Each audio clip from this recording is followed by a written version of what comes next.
এই, তোরা এই ফকিনের বাচ্চাকে নিয়ে ওই নদীর পাশের জমিতে ফেলে আয়, তবে সাবধানে, যাতে কেউ না দেখতে পায়।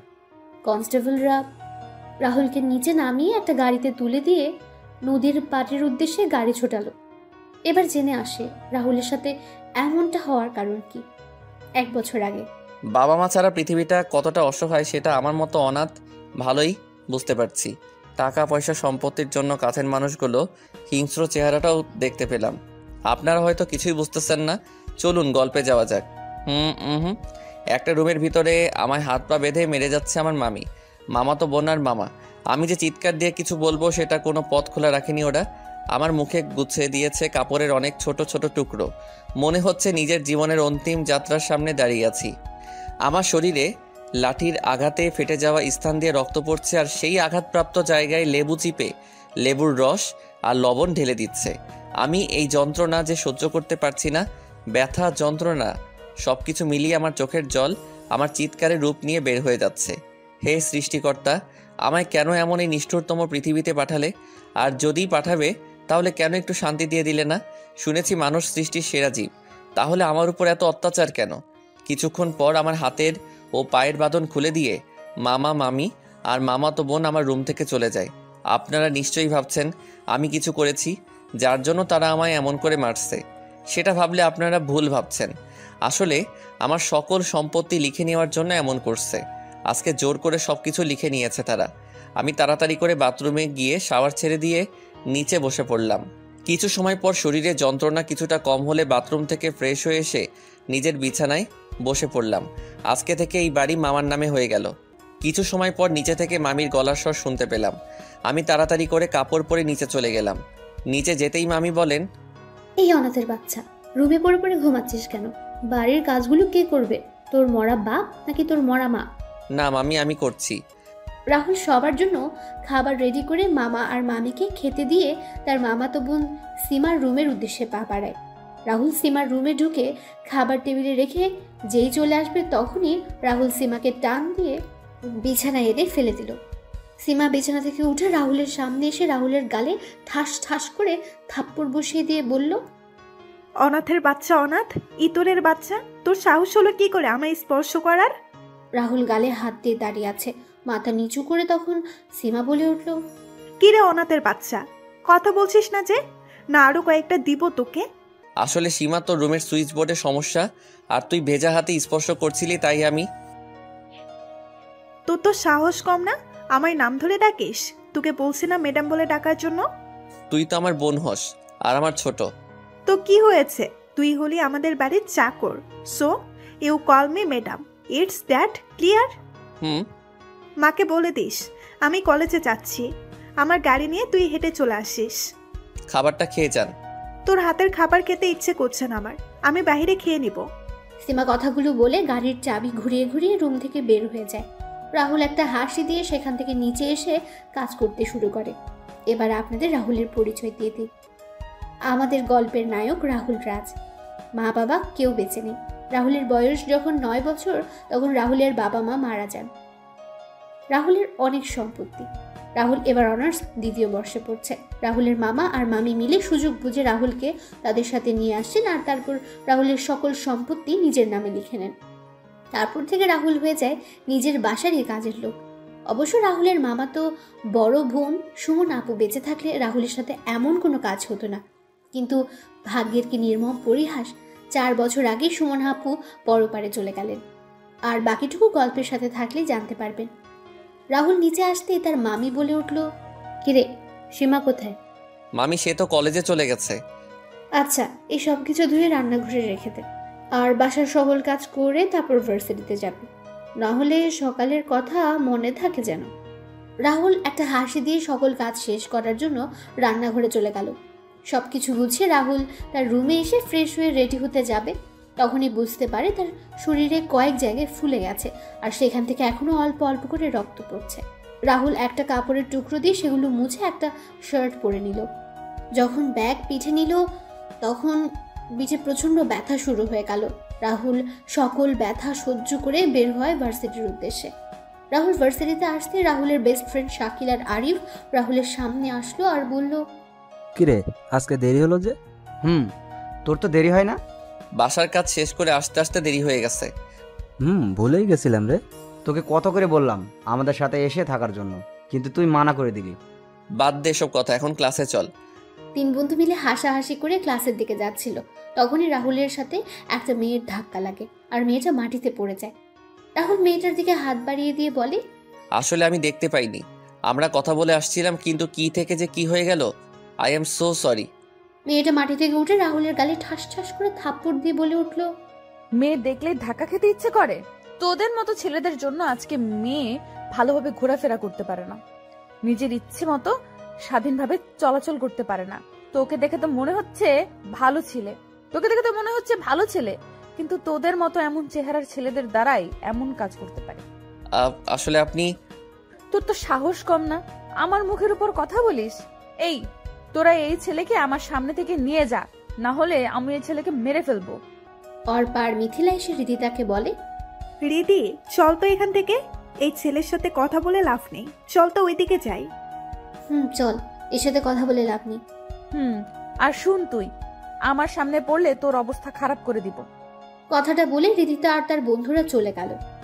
শাকিল আর আরিফ রাহুলের সামনে এসে বলল, সরি বন্ধু, আমাদের জন্য তোকে কথা শুনতে হলো।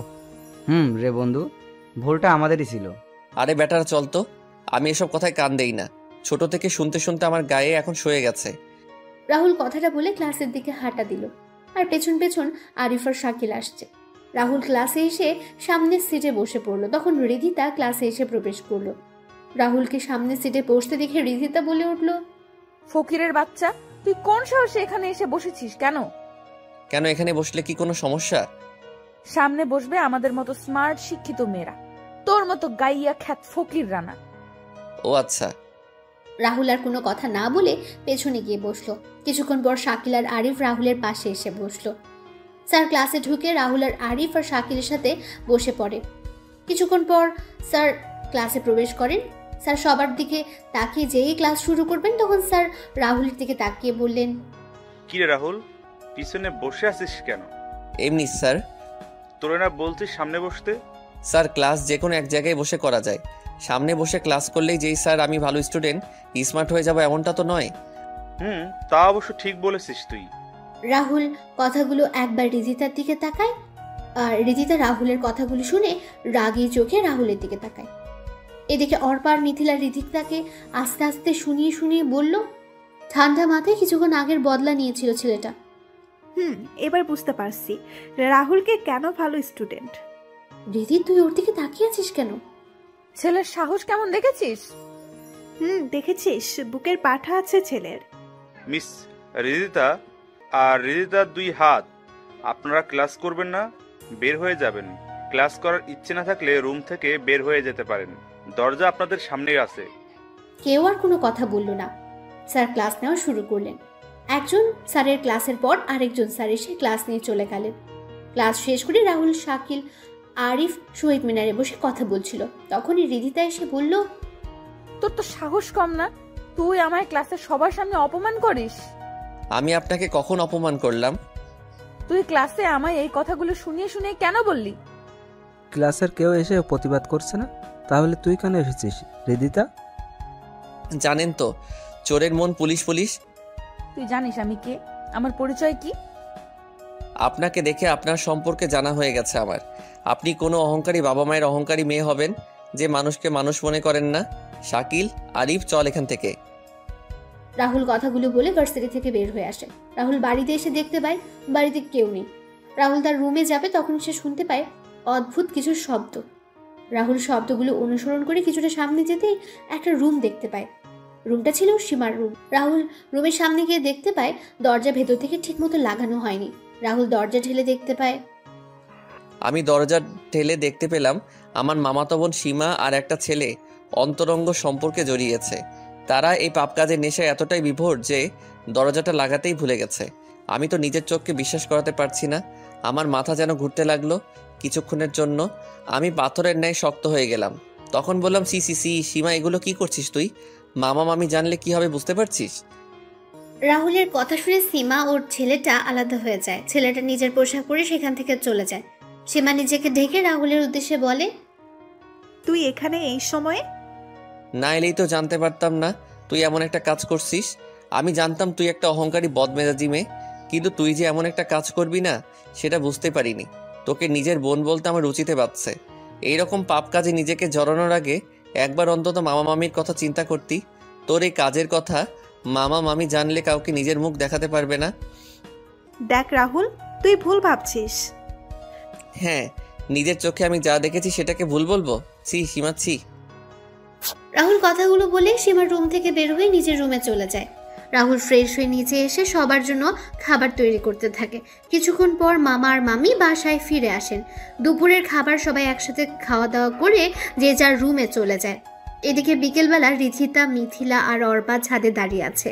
তখন তিনজনই দেখতে পায় রাহুল একটা কবরস্থান থেকে বের হচ্ছে নিজের চোখ মুছতে মুছতে। তখন অর্পা বলে, রাহুল আমাদের এলাকায় কি করে? আমি কি জানি।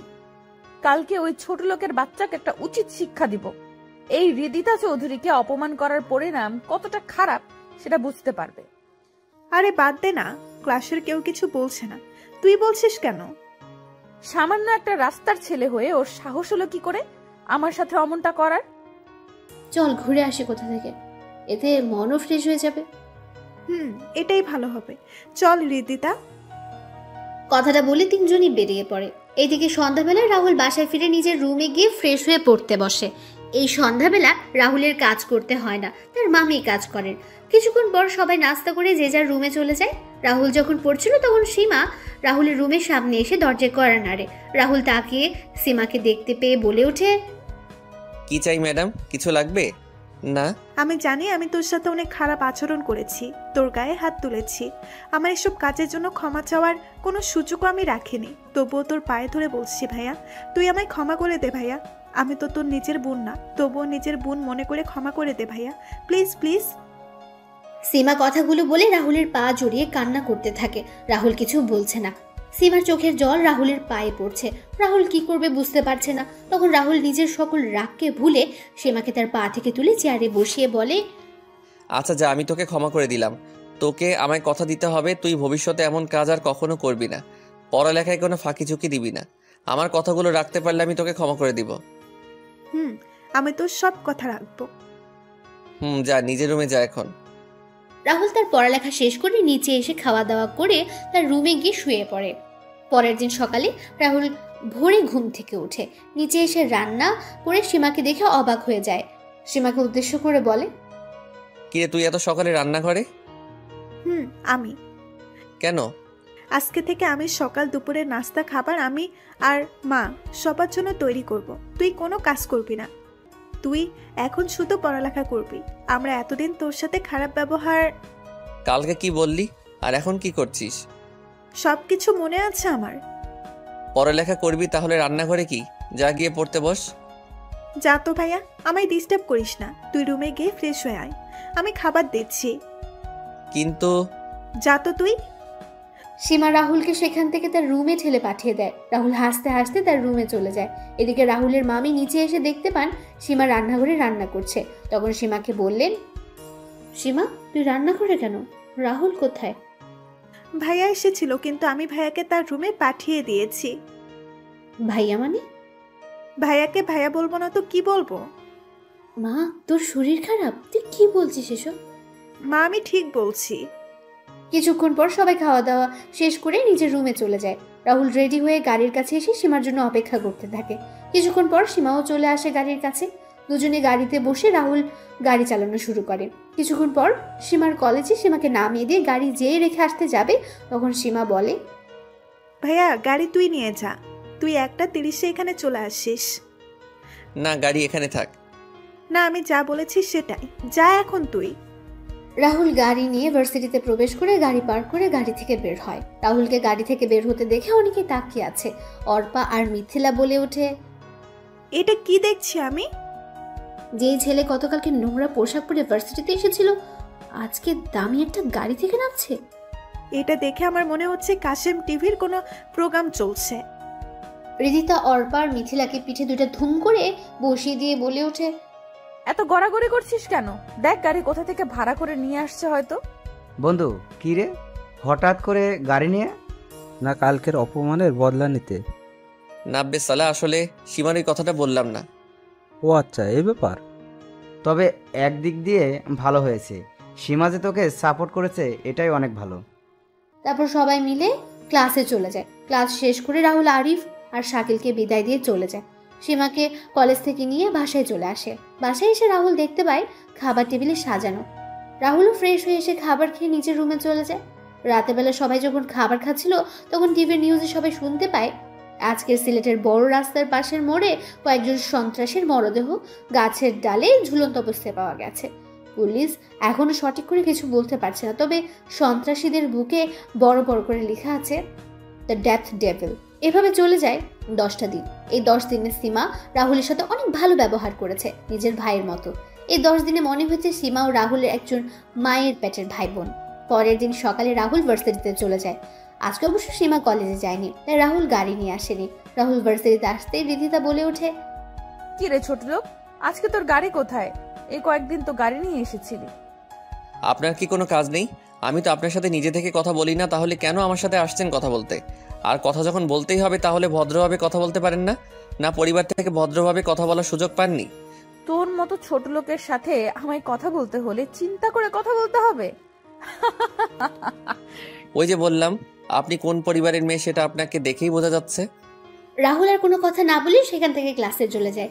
কিছুক্ষণ পর স্যার ক্লাসে এসে ক্লাস শুরু করেন। ক্লাস শেষ করে যখন সবাই বের হচ্ছিল তখনই রাহুলের ফোন বেজে ওঠে।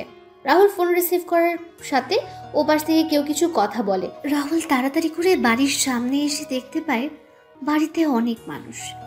রাহুল হাঁটছে সামনের দিকে, কিন্তু এত মানুষ বাড়িতে কেন সেটা বুঝতে পারছে না। রাহুল কিছুটা সামনে যেতে তার মামির গলা শুনতে পেলে রাহুল তাড়াতাড়ি করে ঘরে ঢুকে পড়ে। আর ঘরে ঢুকে যা দেখতে পেল এতে করে রাহুলের মাথায় আকাশ ভেঙে পড়ে। রাহুল কি করবে বুঝতে পারছে না।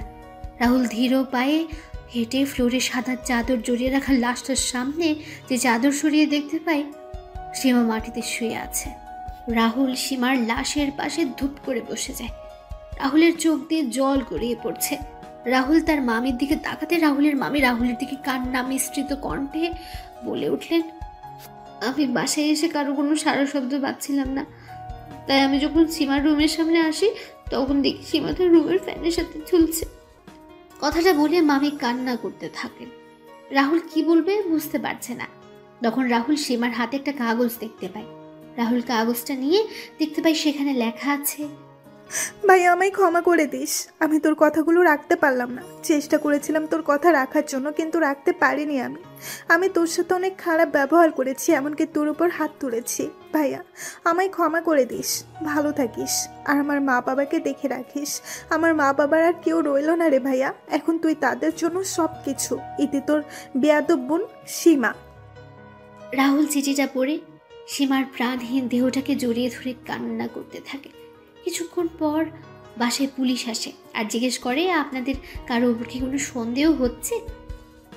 না, আমাদের কারো উপর কোনো সন্দেহ হয় না। পুলিশ অফিসার বললেন, অফিসার আপনারা এখন আসতে পারেন। পুলিশ অফিসার চলে যায়। 2 ঘন্টা পর সীমাকে সমাহিত করা হয়। সীমার মৃত্যুর খবর শুনে আরিফ আর শাকিলও আসে। শাকিল আর আরিফ রাহুলকে শান্ত করার চেষ্টা করছে। সবাই সকল কাজ শেষ করে চলে যায়। রাহুল তার রুমে গিয়ে ঘুমিয়ে পড়ে। রাতের বেলা রাহুল সবার জন্য খাবার তৈরি করে আর তার মামা আর মামির রুমে নিয়ে গিয়ে বলে, মামা মামি চলো খেয়ে নিবে। না, আমার খিদে নেই, তুই খেয়ে নে। তুই খেয়ে ঘুমিয়ে পড়। তোমাদের শরীর খারাপ করবে না, খেলে চলো তো এখন। রাহুল জোর করে তার মামার মামিকে নিয়ে খাবার টেবিলে চলে যায় আর দুজনকে খাইয়ে দিচ্ছে নিজের হাতে। রাহুলের মামা আর মামি অবাক চোখে রাহুলের দিকে তাকিয়ে আছেন আর চোখের জল ফেলছেন। তখন রাহুলের মামা রাহুলকে বললেন, তোর সাথে তো আমরা অনেক খারাপ ব্যবহার করেছি, তারপরেও তুই আমাদের। তো কি হয়েছে, মামা হচ্ছে মায়ের ভাই, মাতুল সমান, আর মামি হচ্ছে মায়ের পরবর্তী স্থান। আমাদের ক্ষমা করে দে বাবা, আমরা সম্পত্তির লোভে অন্ধ হয়ে গিয়েছিলাম। আরে কথা বলা বন্ধ করে খাও তোমরা। সবাই খাওয়া দাওয়া করে যে যার রুমে গিয়ে ঘুমিয়ে পড়ে। পরের দিন সকালে রাহুল যে ইউনিভার্সিটিতে প্রবেশ করতে যাবে তখন রিধিতা রাহুলের সামনে এসে দাঁড়ায়। তখন রাহুল বলে, কি ব্যাপার, আপনি রাস্তা আগলে দাঁড়ালেন কেন? ঠাস ঠাস, তোরে বলছি না আমায় কোনো প্রশ্ন করবি না? প্রশ্ন আমি তোকে করব। আচ্ছা করুন, কি প্রশ্ন করবেন? তুই কালকে আমার সিটে বসেছিস, তার উপর আমায় কথা শুনিয়েছিস, এর জন্য তোকে শাস্তি পেতে হবে। শাস্তি পেতে হবে মানে? এই তোরা বল, একে কি শাস্তি দেওয়া যায়? আজকে আরিফ আর শাকিল ভার্সিটিতে আসেনি। রিধিতার কথা শুনে ওর এক বন্ধু এক এক রকমের শাস্তির নাম বলছিল। তখন অর্পা বলে ওঠে, রিদিতা, কালকে না তোর পানির বোতল ড্রেনে পড়ে গেছিল ওইটা? Good idea. দেখুন, আমি ক্ষমা চাইছি কালকে সবকিছুর জন্য। আমার মন মেজাজ ভালো নেই, তাই আমায় এসব শাস্তি দিয়েন না। তুই এসব বলে পার পেয়ে যাবে ভেবেছিস? তাহলে তুই ভুল ভাবছিস। তুই ভুল করেছিস, তার মাসুল তো দিতেই হবে। কথাগুলো বলে রিদিতা আর ওর বান্ধবীরা আমার দিকে এগোতে লাগলো, আর আমি পিছাতে লাগলাম।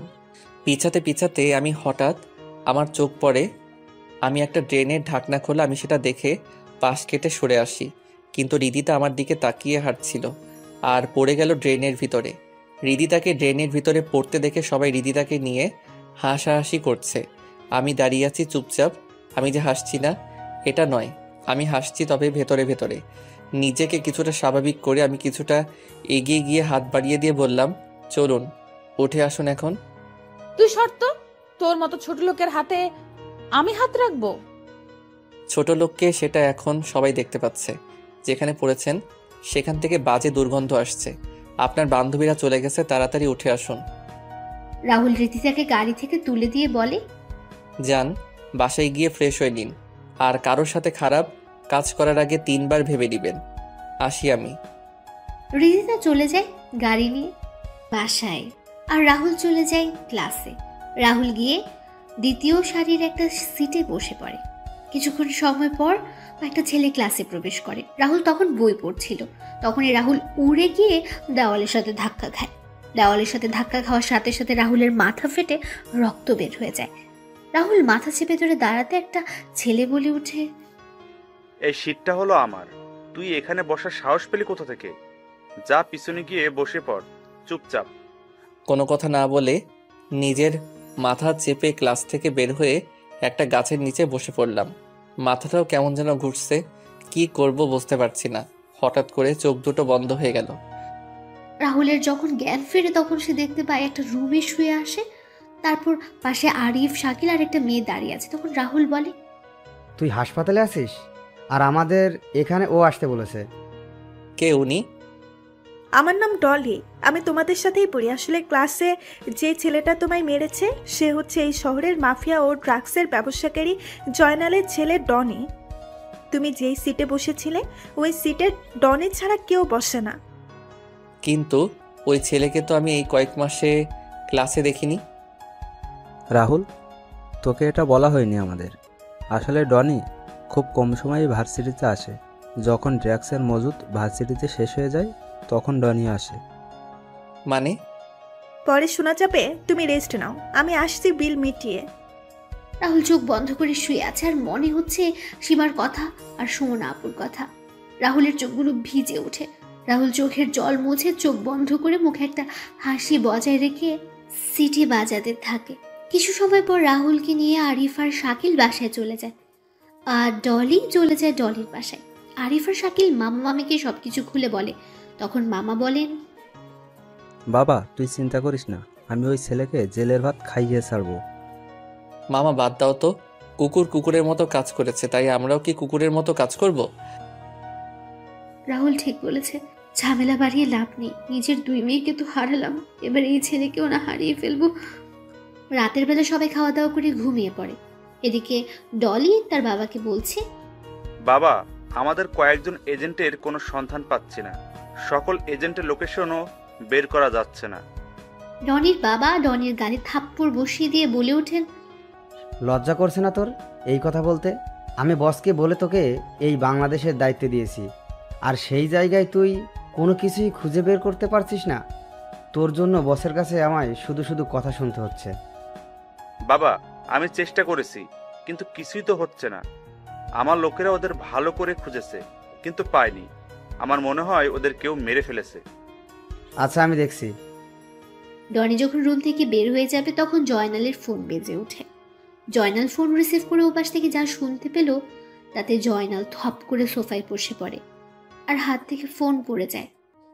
ডনি তার বাবার কাছে এসে তার বাবাকে ধরে বলে, বাবা কি হয়েছে? কে কল দিয়েছিল? আর তুমি কি বা শুনলে? আমাদের সকল ইনফরমেশন কেউই হ্যাক করে দিয়েছে এবং কোনো একজন মাফিয়াকে দিয়ে দিয়েছে। কি বলছো কি?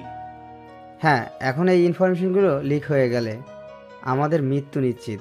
আমরা কোনো দেশে পালিয়ে বাঁচতে পারবো না। বাবা এখন কি করবে তাহলে? একজন আছে যে আমাদের রক্ষা করতে পারে। কে বাবা? হ্যাকার রাজ। জয়নাল ফোন দিয়ে রাজের সাথে কথা বলে, রাজের সাথে দেখা করতে চায় এবং রাজও দেখা করতে চায়। পরের দিন বিকেলে হৃদিতা ছাদে দাঁড়িয়ে আছে কফি হাতে। তখন হৃদিতা দেখতে পায় রাহুল কবরস্থান থেকে বের হয়ে যাচ্ছে। এদিকে রাজ চলে আসে জয়নালের বলা ঠিকানায়। রাজের মুখে মাস্ক ছিল আর জয়নাল বলছে, রাজ, এখন তোকে আমাদের খুব দরকার। আমাদের এখানে বেঁচে থাকা অনেক কষ্টদায়ক হয়ে গেছে। আমি কিছু করতে পারবো না। আমি ওই রাস্তা ছেড়ে দিয়েছি। আমি এখন ভালো হতে চাই। নিজের পুরনো রূপটাকে আমি 4 বছর আগে দাফন করে দিয়েছি। তাই আমায় কল দিয়ে বিরক্ত করবি না। আমায় বিরক্ত করলে এর ফল ভালো হবে না। আর হ্যাঁ, আমার পরিচয় যেন কেউ জানতে না পারে। রাজ কথাটা বলে সেখান থেকে চলে যায় আর জয়নাল ও ডনি তাকিয়ে আছে রাজের যাওয়ার দিকে। তখন ডনি বলে, বাবা তুমি চিন্তা করো না, আমি একে আজকে রাত শেষ হওয়ার আগেই নিয়ে আসব। জানিস এই রাজকে? কি তার পরিচয়, কি তার কাজ? বাবা পুরো হ্যাকারদের গডফাদার হলো রাজ। রাজের সাথে পাঙ্গা নিয়ে আজ পর্যন্ত কেউ বাঁচতে পারেনি। আর তুই বলছিস সেই রাজকেই নিয়ে আসবি? ড্রাগন গ্রুপের নাম শুনেছিস? আন্ডারওয়ার্ল্ডের এক সময়ের শক্তিশালী টিমের কথা বলছো? সেই ড্রাগন গ্রুপের লিডার হলো এই রাজ। কি? হ্যাঁ। এবার কি করবে তাহলে? ও যে মানা করে দিল। রাজ আসবে আমার কাছে খুব তাড়াতাড়ি। হা হা হা। পরের দিন রাহুল ভার্সিটিতে বসেছিল। তখন ডলি এসে রাহুলের পাশে বসে আর বলে, কি অবস্থা এখন তোমার? ভালো, ধন্যবাদ তোমায়। ডলি আর রাহুল কথা বলছিল তখন হৃদিতা সেখানে চলে আসে। রাহুল সেখানে যেই উঠতে যাবে তখন ডলি রাহুলকে বসিয়ে দিল আর হৃদিতা বলে, কিরে ছোট লোক, একটা মেয়েও জুটিয়ে নিয়েছিস? রীতিতা, মুখ সামলে কথা বলবি। মানুষকে সম্মান করতে শেখা উচিত তোর। কি রে ডলি, তুই ওই ফকিনের হয়ে কথা বলছিস কেন? প্রথম দেখায় ভালো লেগেছে কি? মানুষকে তো মানুষের ভালো লাগবেই, তোদের মতো অমানুষরা সেটা বুঝবে কি করে? এক ফকিন্নি আর এক ফকিন্নির হয়ে কথা বলবেই তো। মুখ সামলে কথা বলবি রীতিতা। তুই মুখ সামলে কথা বল। তুই একজন সামান্য সরকারি চাকরিজীবীর মেয়ে আর আমার বাবা হলেন একজন এমপি। So mind it. আমার সাথে লাগতে এলে তোর এমন অবস্থা করব যাতে তুই কাউকে মুখ দেখাতে না পারিস। তুই যে এতটা খারাপ আমি ভাবিনি। আমাদের তুই ফকিন্নি বললি না? আসলে তোর আচার ব্যবহার বোঝাই যায় কে ফকিন্নি আর কে ছোট লোক। ডলি, তুই কিন্তু মাত্রাতিরিক্ত কথা বলছিস। সামান্য একটা ছোট লোকের জন্য তুই আমার সাথে এইভাবে কথা বলছিস? অন্যকে কিছু বলার আগে নিজের অবস্থান, নিজের ব্যবহার দেখে নিস। কথাগুলো বলে ডলি সেখান থেকে চলে যায় আর রাহুল চলে যায় ক্লাসে। রাহুল ক্লাসে এসে আরিফ আর শাকিলের সাথে বসে কথা বলছিল। তখন হৃদিতা রাহুলের সামনে আসে আর হৃদিতা রাহুলের গালে ঠাস ঠাস করে থাপ্পড় বসিয়ে দিল। তখন রাহুল বলল, এটা কি হলো? আপনি আমায় মারলেন কেন? তোর জন্য একটা মেয়ে আমায় সবার সামনে অপমান করে গেল। আমি কি বলেছিলাম ওর সাথে কথা বলার জন্য? আর আপনি তো নিজে থেকে এসে সমস্যা সৃষ্টি করেছেন। তোদের দুইজনের অবস্থা খারাপ করে দিব। আপনারা দুইজনে কথা বলেছেন, এখানে আমায় কেন টানছেন? আমি তো কিছু বলি নাই, তাহলে আমাকে কেন? হৃদিতা কথাগুলো বলে রাহুলকে থাপ্পড় মারছে, সাথে চুলগুলো টানছে। রাহুল একসময় ব্যথায় চিৎকার দিয়ে উঠে। তখন অর্পা আর বাকিরা হৃদিতাকে সেখান থেকে নিয়ে আসে। রাহুল তার চুল ধরে বসে পড়ে। অর্পা হৃদিতাকে উদ্দেশ্য করে বলে, এটা তুই কি করলি রীতি? যা করেছি ভালো করেছি। তোরা নিয়ে এলি কেন? আমি ওর সমস্ত চুল ছিঁড়ে ফেলতাম। তোর এই কাজে ক্লাসের সবাই তোকে নিয়ে হাসছে, সেটা অনেক ভিডিও করে রেখেছে। আজকে তুই তোর কাজের জন্য সবার কাছে হাসির পাত্র হয়ে গেলি। রিদিতা এক পলক সবার দিকে তাকিয়ে রাগে ফুসতে ফুসতে গাড়ি নিয়ে বাসায় চলে যায়। এইদিকে আরিফ আর শাকিল বলছে, বন্ধু অনেক বড় তুফান গেল না রে তোর ওপর দিয়ে। ওটা তুফান না, নার্গিস গিয়েছে। শাআল্লাহ, আর একটু হলে আমার মাথার সমস্ত চুল ছিঁড়ে ফেলতো। আমি যতই ওর থেকে দূরে থাকতে চাই ততই মেয়েটা কেন আমার সাথে পায়ে পায়ে ঝগড়া করতে আসে। বন্ধু চল বাসায় চলে যাই, আজকে আর ভালো লাগছে না। তারপর তিনজনই বাসায় চলে যায়। পরের দিন সকালে রাহুল ভার্সিটিতে আসতে দেখতে পায় রিদিতা আর তার বান্ধবীরা ডলিকে ঘিরে ধরে বাজেভাবে কথা বলছে। রিদিতা তার ছেলে বন্ধুরা ডলিকে বাজেভাবে ধরে আছে আর ভার্সিটির সকল স্টুডেন্টদের দিকে তাকিয়ে আছে। ডলি নিজেকে ছাড়ানোর চেষ্টা করছে কিন্তু পারছে না। রাহুলের এটা দেখে মেজাজ গরম হয়ে যায়। তখন রাহুল রিদিতার সামনে গিয়ে বলে, এখানে কি হচ্ছে? এখানে ওই মেয়ের মুখ কালো করে সমাজের মাঝে নতুন পরিচয় হবে। দেখুন আপনার সমস্যা আমার সাথে, তাই ডলিকে ছেড়ে দিন। কাউকে ছাড় দেওয়া হবে না, আগে এই মেয়ে তারপর ওই ছেলে। ওই তোরা ভিডিও কর, আমি আজকে ডলির সম্মানহানি করব। কথাটা বলে রিদিতা যখন ডলির ওড়না ধরে টান দেবে তখন রাহুল আবার বলে, একজন মেয়ে হয়ে আপনি আরেকটা মেয়ের সাথে এমন করছেন? সর এখান থেকে ছোট লোকের বাচ্চা। কথাটা বলে রিদিতা যেই ওড়না ধরবে তখন রাহুল সবাইকে অবাক করে দিয়ে রিদিতার গেঞ্জি টেনে ধরে আর বলে, নে এবার ভিডিও কর। তোর অনেক ইচ্ছা না অন্যের সম্মানহানি করার, এবার তোর সম্মানহানি হবে। রাহুলের এমন কাণ্ডে সবাই অবাক হয়ে যায়। অর্পা, মিথিলা সহ সবাই তাকিয়ে আছে। সবাই ভিডিও করা বন্ধ করে দিয়েছে। রাহুল রিদিতার গেঞ্জি ছেড়ে দিয়ে ডলিকে নিয়ে চলে আসছিল। তখনই রিদিতা বলে উঠে, তোর যদি সাহস থাকে তাহলে আজকে 3 ঘন্টা ভার্সিটি থেকে দেখা, আজকে তোকে শেষ করে দিব। যা, তোর কোনো বাপ আছে নিয়ে আয়। দেখা যাবে। রিদিতা ফোন দিয়ে তার বাবাকে বলে। তখন তার বাবা তার লোকদের পাঠিয়ে দিলেন। 1 ঘন্টা পর রাহুল ক্লাস করছে। তখন রিদিতা তার বাবার পাঠানো লোকদের নিয়ে ক্লাসে প্রবেশ করে আর রাহুলকে দেখিয়ে দিল। লোকগুলো এসে রাহুলকে ক্লাস থেকে টানতে টানতে ভার্সিটির মাঠে নিয়ে যায়। লোকগুলো রাহুলকে স্ট্যাম্প, হকি স্টিক, পাইপ নিয়ে আঘাত করছে আর রাহুল সবাইকে অবাক করে হেসে যাচ্ছে। রাহুলের মুখ, মাথা থেকে রক্ত পড়ছে কিন্তু রাহুল অনবরত হেসে যাচ্ছে। রাহুলের দিকে তাকিয়ে আছে সবাই অবাক চোখে। এত আঘাতের পরও হাসছে। ডলি, আরিফ আর শাকিল বলছে, কিরে রাহুল হাসছে কেন? এত আঘাতের পরেও হাসছে। রাহুলের শরীরে মনে হচ্ছে এই আঘাতের কোনো প্রতিক্রিয়াও হচ্ছে না। রাহুল হাসছে দেখে রিদিতা রাহুলের সামনে গিয়ে বলে, কিরে হাসছিস কেন? হাসবো না কেন বলতো? তোর ডেকে আনা লোকগুলো আমায় কিছু করতে পারছে না। তোর শরীর থেকে রক্ত পড়ছে আর বলছিস কিছু হয়নি। দাঁড়া, তোর খালি শরীরে আঘাত করলেই বুঝতে পারবি। রাহুল টি শার্ট ছিঁড়ে ফেলতেই সবাই অবাক হয়ে যায়। রিদিতার বাবার লোকেরা পালিয়ে যায় আর রিদিতা সেখান থেকে কয়েক পা পিছিয়ে যায়। ভার্সিটির সবাইও তাকিয়ে আছে রাহুলের দিকে। ডলি, আরিফ আর শাকিলও তাকিয়ে আছে। রাহুল রিদিতার সামনে গিয়ে বলে, কি রে, মারবি না আমায় তুই? কে তুই? আমি একজন ছোট লোক মানুষ। তাহলে তোর শরীরে এতগুলো আঘাত ও গুলির চিহ্ন কেন? তোর এসব জানার কোনো প্রয়োজন নেই। তুই মার আমায়, আয় মার। রাহুল কথাগুলো বলে রিদিতার দিকে এগোচ্ছিল। তখনই রিদিতা ও তার বন্ধুরা সেখান থেকে দৌড়ে চলে গেল। রাহুল তার রক্তাক্ত টি শার্ট গায়ে জড়িয়ে ভার্সিটির বাইরে এসে একটা টঙের দোকান থেকে সিগারেট টানছে। তখন ডলি, শাকিল আর আরিফ আসে। রাহুল একবার তাকিয়ে আবার সিগারেটের ধোঁয়া উড়াতে লাগলো। সিগারেট শেষ হলে শাকিল বলে, ভাই আপনি কে বলুন তো? আপনি যে কোনো সাধারণ মানুষ নয় সেটা আমরা বুঝে গেছি। কি বলছিস কি তোরা? তোর শরীরে এগুলো এলো কিভাবে? বলবো সব, তবে লক্ষ্য যেদিন পূরণ হবে সেই দিন বলবো। রাহুল কথাটা বলে সেখান থেকে চলে যায় বাসায়। এদিকে রিদিতা তার রুমে বসে একটু আগের কথা চিন্তা করছে। রিদিতা মনে মনে বলছে, কে ওই ছেলে? ছেলেটাকে যেমন দেখতে তেমনটা কিন্তু নয়। ওর এমন চেহারার পেছনে কি এমন রহস্য লুকিয়ে আছে?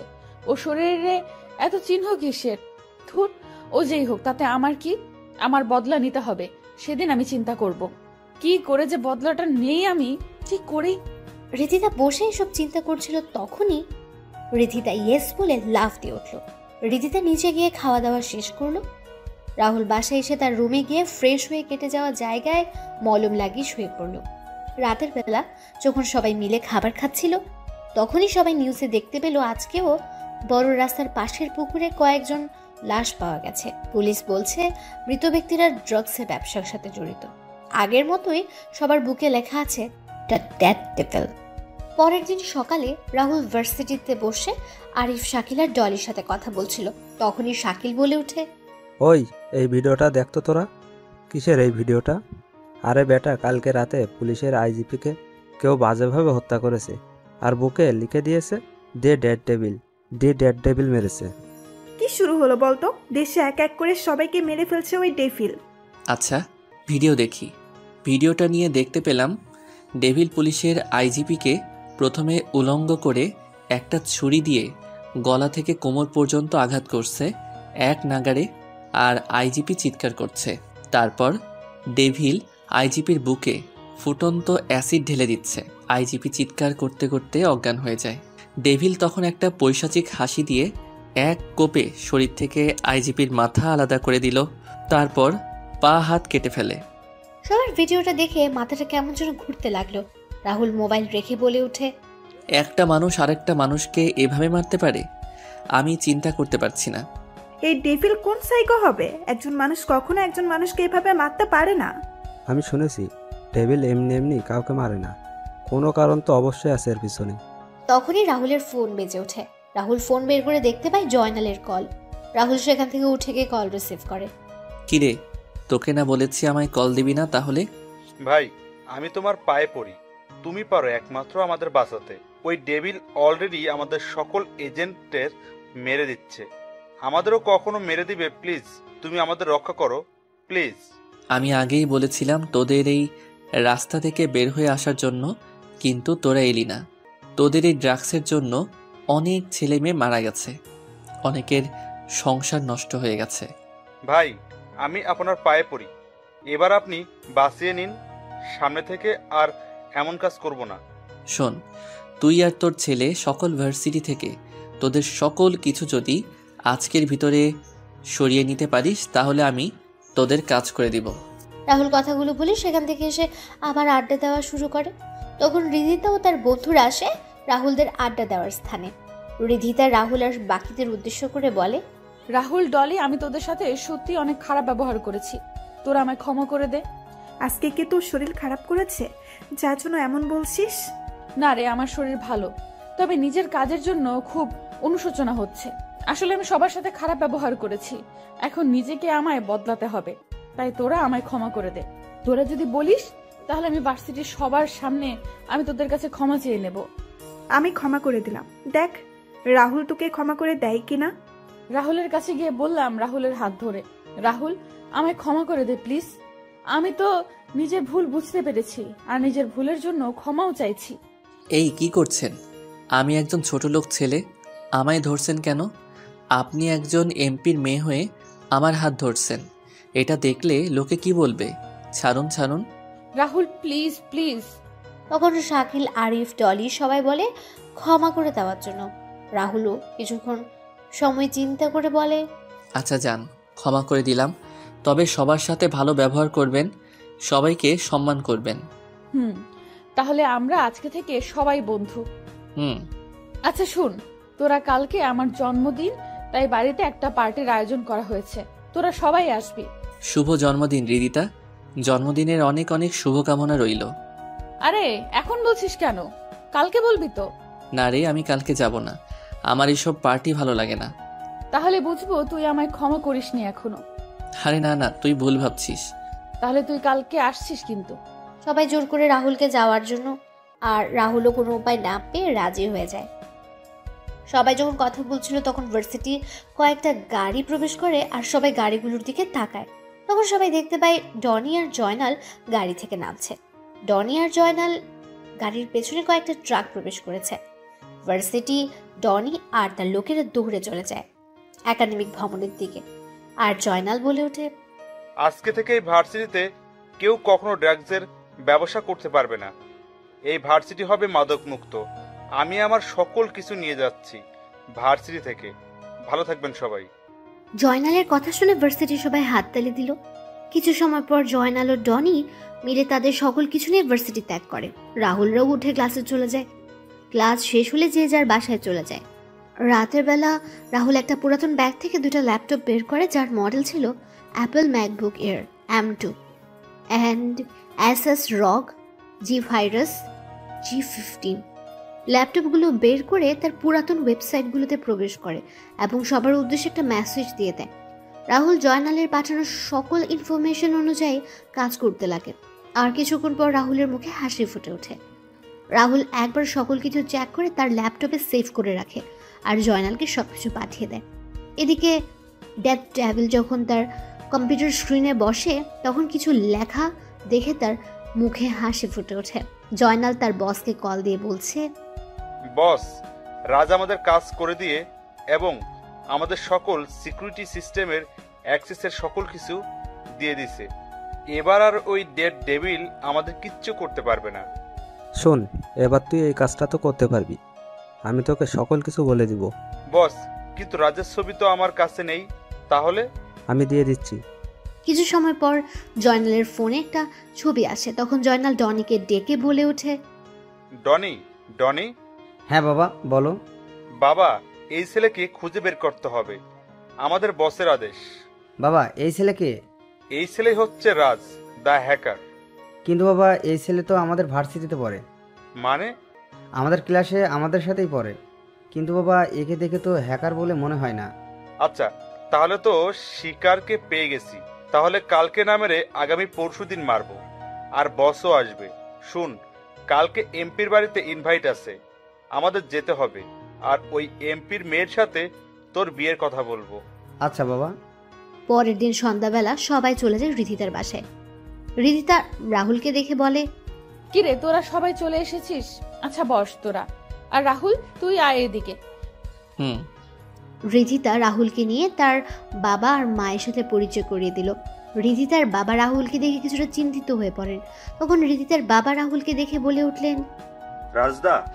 আঙ্কেল, কি বলছেন আপনি? আমার নাম তো রাহুল। হ্যাঁ বাবা, ওর নাম তো রাহুল। তুমি কি রাহুলকে চেনো? হ্যাঁ, না আসলে ওকে দেখতে একজনের মতো দেখতে। কি বলছেন কি আঙ্কেল? না কিছু না। আচ্ছা, তোমরা এনজয় করো, আমি আসছি। রিধিতার বাবা সেখান থেকে চলে যান। তখন রিধিতা ও তার বাবার বন্ধু আমজাদ খানের সাথেও রাহুলের পরিচয় করিয়ে দিল। রিধিতা তার বাবার একজন লোককে ইশারা করে এবং লোকটা ইশারা করে বুঝিয়ে দেয় কাজ হয়ে গেছে। রাহুল তখন সেখানে জয়নাল ও তার ছেলেকে দেখতে পায়। জয়নাল, রিধিতার বাবা আর আমজাদ খান কি যে কথা বলছিলেন। কিছুক্ষণ পর সবাই মিলে অনেক আনন্দ করে রিধিতার জন্মদিনের কেক কাটে। খাওয়া দাওয়া শেষ করে যে যার বাসায় চলে যায়। রাহুল তার রুমে ফ্রেশ হয়ে এসে তার রুমে ঘুমিয়ে পড়ে। আর রিধিতার বাবা তার রুমে বসে কিছু চিন্তা করছেন। তখন রিধিতার চিৎকার শুনে রিধিতার রুমে চলে যান। সেখানে গিয়ে শুনতে পারেন সকালবেলা রাহুল যখন বাসা থেকে বের হয়ে শাকিল আর আরিফের অপেক্ষা করছিল, তখন একটা পুলিশের গাড়ি এসে রাহুলের সামনে থামলো আর রাহুলকে তাদের গাড়িতে তুলে নিয়ে গেল। রাহুলকে নিয়ে থানায় এনে সেলের ভেতর রাখা হয়। তখন রাহুল বলে, অফিসার আমায় এখানে নিয়ে আসার কারণ কি? আর আমায় সেলের ভিতরেই বা কেন রাখছেন? পুলিশ অফিসার বলে, আপনি এমপি শরীফ খানের মেয়ের ডায়মন্ডের নেকলেস চুরি করেছেন এবং আমরা সেটা আপনার রুম থেকে পেয়েছি। কি বলছেন কি? আমি এমন কোনো কাজ করি নাই। কেউ আমার নামে মিথ্যা অপবাদ দিয়েছে। পুলিশ অফিসার, লাঠির আঘাত পড়লেই সব কিছু স্বীকার করবি।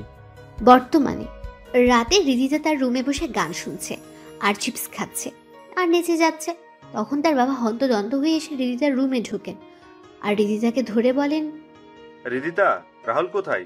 রিধিতা তার বাবার দিকে ঘুরে ডোন্ট কেয়ার ভাব নিয়ে বলে, ওই ছোট লোক তো এখানে জেলের ভেতরে পুলিশের মার খাচ্ছে। কি বলছিস কি? বাবা, আমার সাথে অনেক খারাপ ব্যবহার করেছিল, আমায় থাপ্পড় মেরেছিল। এবার বুঝবে কত ধানে কত চাল।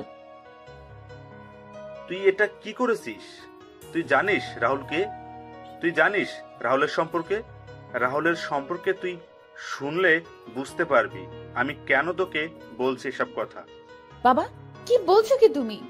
আর তোমার এই অবস্থা কেন? কি হয়েছে? কে ওই ছোট লোক যার জন্য তুমি এমন করছো? রাহুল হচ্ছে মানুষরূপী একজন হায়না, যে নিজের শিকারকে শিকার করে খুব ঠান্ডা মাথায়। আমি একজন এমপি হয়ে কেন এত ভয় পাচ্ছি সেটা বুঝতে পারছিস না কেন? বাবা, আমি তোমার কথার মানে বুঝতে পারছি না কিছুই। মারে, ওই রাহুলই হচ্ছে হ্যাকার জগতের গডফাদার, রাজ দ্য হ্যাকার। আর বিশ্বের শক্তিশালী মাফিয়া গড ড্রাগনের লিডার রাহুল রাজ। আর বিশ্বের শক্তিশালী মাফিয়া গ্রুপের ড্রাগনের লিডার রাহুল রাজ। 3 বছর আগে রাজ কোনো এক অজানা কারণে মাফিয়া ওয়ার্ল্ড ছেড়ে নিরুদ্দেশ হয়ে যায়। আমি গতকালকে দেখেই চিনতে পারি, কিন্তু কনফার্ম হওয়ার জন্য আমি রাজের ডান হাত ছোট ভাই সীমান্তকে কল দেই। তারপর সীমান্ত আমায় সবকিছু খুলে বলে। রিদিতা মাথায় হাত দিয়ে বসে পড়ে বিছানায়।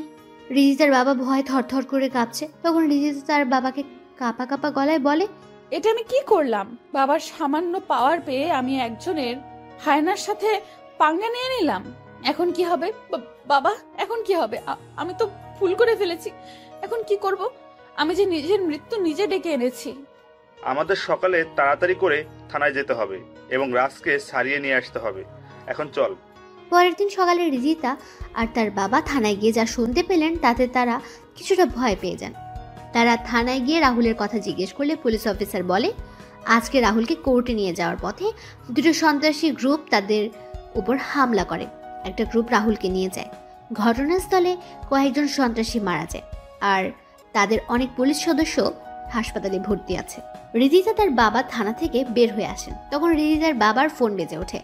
রিদিতার বাবা ফোন রিসিভ করে শুনতে পান, খান সাহেব, আপনি চিন্তা করবেন না, ভাই আমাদের সাথেই আছে, আপনি আমাদের এখানে চলে আসুন। রিদিতার বাবা রিদিতাকে বাসায় চলে যেতে বলে। তিনি অন্য একটা গাড়ি ভাড়া করে সীমান্তের বলে দেওয়া ঠিকানায় চলে যান। এদিকে রিদিতা বাসার দিকে গাড়ি চালিয়ে আসছিল, তখনই কবরস্থানে সেই চাচাকে দেখতে পায়।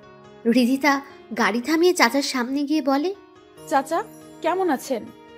ভালো রে মা, তুই কেমন আছিস? ভালোই চলছে। চাচা আপনার কাছে কিছু জানার ছিল। হ্যাঁ বল, কি জানতে চাস তুই? আচ্ছা, একটা ছেলেকে দেখি প্রত্যেকদিন বিকেলে কবরস্থানে আসে আর কান্না করতে করতে বের হয়ে যায়। আসলে ছেলেটা এখানে কেন আসে আর কান্নাই বা কেন করে? আচ্ছা, তুমি রাজের কথা বলছো? মারে, ছেলেটার পৃথিবীতে কেউ নেই। রাজের বয়স যখন 10 তখন তার মা বাবা মারা যান। তারপর থেকে রাজের দেখাশোনা করার জন্য তার মামা আর মামি তাদের বাসায় চলে আসেন। রাজের মামা আর মামি ছিলেন লোভী প্রকৃতির। তারা রাজের সম্পত্তির লোভে রাজের দেখাশোনা করার নামে রাজের উপর অত্যাচার করত। রাজের মামা মামি আর রাজের মামাতো ভাই বোন রাজকে সহ্য করতে পারত না। রাজের উপর চলত প্রাচীন যুগের অমানবিক নিষ্ঠুর অত্যাচার। রাজের বড় মামাতো বোন সুমনা রাজকে অনেক ভালোবাসত। রাজও সুমনাকে অনেক ভালোবাসত। বলতে পারি সুমনা হয়ে যায় রাজের মা বাবা। রাজের উপর কোনো অত্যাচার হলে সুমনা তার প্রতিবাদ করত। রাজকে নিয়ে বিভিন্ন জায়গায় ঘুরতে যেত। সুমনা যতদিন বাসায় থাকতো ততদিন সবাই রাহুলের সাথে ভালো ব্যবহার করত। কিন্তু ভাগ্যের কি নির্মম পরিহাস, সুমনা কোনো এক অজানা কারণে 4 বছর আগে সুমনাও মারা যায়। সুমনা মারা যাওয়ার পর রাজের পুরো পৃথিবী পাল্টে যায়। রাজ হয়ে যায়, রাজ কেমন যেন চুপচাপ হয়ে যায়। মামা মামি আর ছোট মামাতো বোন রাজকে শত আঘাত করলেও রাজ সবকিছু মুখ বুজে সহ্য করে নিত। রাজ প্রত্যেক দিন এসে সুমনা ও তার মা বাবা কবরের কাছে বসে কান্না করে সবকিছু বলতো। আমি ছেলেটার কথাগুলো শুনে বাকরুদ্ধ হয়ে যেতাম। ছেলেটার কান্না শুনে আমি কান্না করতাম। রাজ একদিন এসে কান্না করে বলে, জানো মা বাবা আপু আজকে মামা মামি আর সীমা মিলে আমায় অনেক মেরেছে। আমার মুখে কাপড় গুজে দিয়ে আঘাত করেছে। আমার শরীরে লাঠির আঘাতে ফেটে যাওয়া স্থান দিয়ে রক্ত পড়ছে। আর সে আঘাতপ্রাপ্ত জায়গায় লেবু চিপে লেবুর রস আর লবণ ঢেলে দিচ্ছে। আমি এই যন্ত্রণা যে সহ্য করতে পারছি না। ব্যথা, যন্ত্রণা সব কিছু মিলিয়ে আমার চোখের জল আমার চিৎকারের রূপ নিয়ে বের হয়ে যাচ্ছে। আমায় কেন তোমরা একা রেখে চলে গেলে? আমার পিঠে যে প্রচণ্ড ব্যথা করছে। মা বাবা আপু, তোমরা শুনতে পাচ্ছ? আমার পিঠে অনেক ব্যথা করছে। আমি অনেক গুলি খেয়েছি, কিন্তু এমন ব্যথা আমার কখনো লাগেনি। তোমরা কেন আমায় একা রেখে চলে গেলে? বেশ, কেন আমায় তোমাদের সাথে নিয়ে গেলে না? জানিস মা, রাজ তার নিজের মা আর বাবার নামে একটা অনাথ আশ্রম আর সুমনার নামে একটা হাসপাতাল তৈরি করেছে। রাজকে একটা মেয়ে তার ভার্সিটিতে নানাভাবে অপমান করত, কটু কথা বলতো, মা বাবা তুলে কথা বলতো, কিন্তু রাজ কিছুই বলতো না। কয়েকদিন আগে রাজ এসে আমায় বলে যায়, চাচা, আমার বোনেদের খুনিদের সন্ধান পেয়ে গেছি। এবার শুরু হবে মৃত্যুর মিছিল। সব কয়টাকে শোনাবো মৃত্যুর ভয়ানক শব্দগুলো। কি বলছিস কি রাজ? তুই সুমনা আর সীমা হত্যা করা হয়েছে মানে? চাচা, হত্যা করা হয়েছে। তোমায় সব বলবো, তবে কাজ শেষ করে এসে। কিন্তু আমরা তো শুনেছি সীমা আত্মহত্যা করেছিল গলায় ফাঁসি দিয়ে। তবে রাজ যেহেতু বলেছে তার পিছনে কোনো কারণ আছে নিশ্চয়। হৃদিতার চাচার কথাগুলো শুনে নিজের বাসায় দৌড়ে চলে যায়। হৃদিতা তার রুমে ঢুকে কান্না করছে আর নিজের কাজের জন্য বারবার আফসোস করছে। চাচাও কথাগুলো বলে দীর্ঘ একটা শ্বাস ছেড়ে সামনের দিকে পা বাড়ান। এদিকে শরীফ খান সীমান্তের বলা ঠিকানায় এসে পৌঁছে যান। বাসার ভেতরে প্রবেশ করে দেখতে পান ডাক্তার রাজের শরীরে ড্রেসিং করে দিচ্ছে। শরীফ খানকে দেখতে পেয়ে রাহুল বলে ওঠে, আরে আঙ্কেল, আপনি আসুন আসুন, বসুন এখানে। শরীফ খান রাহুলের পাশে গিয়ে বসেন। তিনি কাঁপা কাঁপা গলায় বলে ওঠেন, আসলে রাহুল, আমার মেয়ের অমন কাজের জন্য আমি খুবই দুঃখিত। হৃদিতা হয়ে আমি ক্ষমা চেয়ে নিচ্ছি। হৃদিতা এখনো অনেক ছোট, তাই অমন কাজ করেছে, তাই তো? চিন্তা নেই, আমি আপনার মেয়েকে ক্ষমা করে দিলাম। তবে ভবিষ্যতে এমন কাজ করলে আর ক্ষমা পাবে না। হৃদিতা আর এমন কোনো কাজ করবে না, আমি কথা দিচ্ছি তোমায়। সেদিন জয়নাল আপনাকে কি বলেছিল? জয়নাল এসেছিল তার ছেলের সাথে আমার মেয়ের বিয়ের কথা বলতে, কিন্তু আমি মানা করে দেই। জয়নাল আমার এটাও বলে যে ওর সাথে ড্রাগসের ব্যবসা জড়িয়ে যেতে। তো এবার আপনি কি করবেন? এই দেহে যতদিন প্রাণ আছে ততদিন সত্যের পথে চলে যাব, কখনো অসতের পথে যাব না। আচ্ছা রাজ, একটা কথা জিজ্ঞেস করতে পারি? বলেন। সীমান্তরা তোমায় নিয়ে আসলো, তাহলে কারা তোমার উপর হামলা করলো? শরীফ ভাই, তুমি জানলে কি করে ভাইয়ের উপর হামলা হয়েছে? পুলিশ অফিসার বলল। হয়তো আমার কাছের কেউ হবে, তবে চিন্তা নেই, খুঁজে বের করব সব কয়টাকে। রাজ, কালকে রাতে জয়নালের কাছে একটা ফোন আসে। তো কি হয়েছে? ফোন তো আসতেই পারে। কিন্তু জয়নাল কি কথা বলেছে তুমি জানো রাজ? কথাগুলো স্বাভাবিক ছিল না। মানে? জয়নাল বলছিল বস, আপনি চিন্তা করবেন না। এইবার যেই ড্রাগসগুলো আমদানি করেছি সেগুলো অনেক দাম আছে মার্কেটে। কয়েকটা মেয়েকে টার্গেট করা হয়েছে, এদের শরীরে ড্রাগ ইনজেক্ট করেছি, দেখা যাক কি হয়। কিন্তু জয়নাল তো আমায় বলেছিল যে সেই কাজগুলো ছেড়ে দিবে। তাহলে সীমান্ত ভাই, বুঝে গেছি কি করতে হবে আমার। আচ্ছা আঙ্কেল, আপনি এখন আসুন, আমি একটু ঘুমাবো। সীমান্ত আর শরীফ খান চলে যায় আর রাহুল ঘুমিয়ে পড়ে। রাতের বেলা রাহুল আর সীমান্ত বসে খাবার খেতে বসে। তখন সীমান্ত বলে, ভাই শরীফ, ভাই যা বলেছে সবই সত্যি, আর আপনার উপর হামলাও জয়নাল করিয়েছে। সীমান্ত খাবার রেখে রাহুলের দিকে তাকায়। রাহুলের এমন হাসির কারণ বুঝতে পারছে না। তখন সীমান্তের দিকে রাহুল তাকিয়ে বলে, There is perhaps no greater mystery than the sea, and no greater mystery than a lost ship. ভাই, বুঝলাম না কিছুই। আপনি জানেন তো আমি ইংরেজি কম বুঝি। সময় হলেই জানতে পারবি। ভাই, এখন আমাদের কাজ কি? এখন কোনো কাজ নেই, রিল্যাক্স থাক কয়েকদিন। খাওয়া দাওয়া শেষ করে রাহুল চলে যায় তার রুমে আর সীমান্ত চলে যায় বাসার বাইরে। সীমান্ত গিয়ে সকল লোকদের সকল কাজ বুঝিয়ে দিল। এদিকে ডেথ ডেভিল মেকানিক্যাল ভয়েস ব্যবহার করে জয়নালকে কল দিল। জয়নাল, কি মনে করেছিলি তুই আমায় থামিয়ে দিবি? আরে তুই যে রাজকে দিয়ে তোর সকল সিস্টেমের সিকিউরিটি লাগিয়েছিস, সেই রাজই হলো আমার ছাত্র। তুই যে রাজকে মারার জন্য লোক পাঠিয়েছিস, সেটা যদি রাজ জানতে পারে তাহলে কি হবে ভেবেছিস? ডেড ডেভিল তুই? আমি। তুই এই কাজ করে ভালো করেছিস। এখন আমি রাজকে সব কিছু ভিডিও প্রমাণ করে দেখিয়ে আমার দলে নিয়ে নিব আর তোকে মেরে ফেলবো, তারপর রাজকে। হা হা হা হা। দেখ, এমনটা করিস না। তুই চাইলে আমরা কম্প্রোমাইজ করতে পারি। করব। তার আগে তুই যেই মেয়েদের মেরেছিস তাদের ফিরিয়ে দিতে পারবি? যদি পারিস তাহলে আমি কম্প্রোমাইজ করতে রাজি। জানি পারবি না, তাহলে রেডি হয়ে যাই নতুন খেলার জন্য। কালকে থেকে আবার খেলা শুরু হবে। কালকে কার উইকেট হারিয়ে যায় সেটা দেখতে থাক। কথাটা বলে ডেথ ডেভিল ফোন কেটে দেন। এদিকে জয়নাল মাথায় হাত দিয়ে বসে পড়ে। জয়নাল ফোন নিয়ে তার বসকে কল দিল আর বলল, বস, অনেক বড় সমস্যা হয়ে গেছে। রাজকে যে আমরা মারার জন্য লোক পাঠিয়েছিলাম সেটা ডেড ডেভিল কি করে জেনে গেছে এবং আমাদের করা প্ল্যানের ভিডিও রাজকে দেখিয়ে দিবে। কি করব এখন বস? সব কিছু যে হাতের বাইরে চলে যাচ্ছে, কিছুই হাতের বাইরে যেতে দিব না। এবার সময় হয়ে গেছে আমাদের বিগ বস এর বাইরে আসার। বিগ বস মানে? আমার বস পুরো মাফিয়া জগতের কিং বিগ বস। সে খুব তাড়াতাড়ি আসছে, বাংলাদেশে আসছে। কবে আসবে বস? খুব তাড়াতাড়ি। বস ফোন কেটে কল দিল বিগ বসের নাম্বারে। বিগ বস কল রিসিভ করতে বস সালাম দিয়ে বলল, আপনাকে এবার বাংলাদেশে আসতে হবে। ডেড ডেভিল আর রাজ আমাদের দম বন্ধ করে দিয়েছে আর আমাদের সকল কিছু বন্ধ করে দিয়ে যাচ্ছে। বসের কথাগুলো শুনে বিগ বস কল কেটে দিল। পরের দিন সকালে রাহুল নাস্তা করে তার প্রিয় বাইক ইয়ামাহা R15M নিয়ে বেরিয়ে পড়ে। রাহুলকে বাইকে ভার্সিটি আসতে দেখে সবাই অবাক হয়ে যায়। অর্বা আর মিথিলা হৃদিতাকে ধাক্কা দিয়ে সামনে থাকাতে বলে, আর হৃদিতা সবার মতো অবাক হয়ে যায়। রাহুল বাইক পার্ক করে চলে যায় ডলি, আরিফ আর শাকিলের পাশে। রাহুল গিয়ে বসতে শাকিল বলে, ভাই রে ভাই, কি এন্ট্রি নিলি রে। রাহুল, তোকে পুরো আল্লু অর্জুনের মতো লাগছে রে। I am impressed.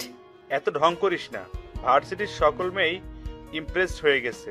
দেখ সবাই কেমন করে তাকিয়ে আছে, মনে হচ্ছে রাহুলকে গিলে ফেলবে। এই শালা, তোর হাতে আর মাথায় ব্যান্ডেজ কেন, কি হয়েছে? আরে অ্যাক্সিডেন্ট করেছিলাম, তাই এমন হয়ে গেছে। সবাই মিলে কথা বলছিল, তখন হৃদিতা তার বন্ধুরা আসে।